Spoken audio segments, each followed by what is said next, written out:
सावधान समस्त दोकानी व्यवसायी और शॉपिंग मालिक 10 टंकिया कॉइन न रखिले सेठी बंधा होइजिबे जेल।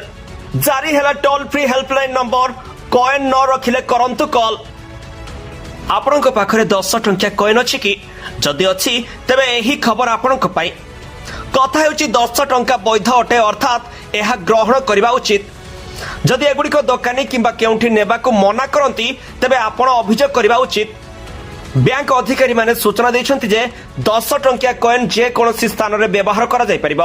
तबे वर्तमान समय रे प्राय 10 टंका मुद्रा को नै भूल धारणा वृद्धि पाइछि। किंतु जदियो आरबीआई पूर्वरु अनेक थर चेतावनी दैछि किंतु कार्यानुष्ठान ग्रहण करा जाय नाही। तथापि बड़ शॉपिंग मॉल सह खुचरा दुकान रे मध्य एहा ग्रहण करा जाउ नाही बोली अभियोग हुए। किंतु एहाकु स्पष्ट करी जणे बैंक मैनेजर कहिसन्ति जे आरबीआई अनेक थर कहिछि सोशल मीडिया रे प्रचारित हेउतिबा गुजब को विश्वास कर नाही। 10 टंकिया मुद्रा प्रचलन हेउ नाही यहा हेउछि संपूर्ण मिछ। जे कोनोसी बैंक को जानतु एवं आपण को दिया जायतिबा 10 टंकिया कॉइन नियंतु।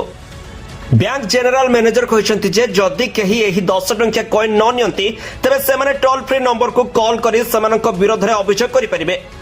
बजार रे एमिति किछि व्यवसायी अछंती जे माने एही 10 टंकिया कॉइन नेबाकू मना करूछंती।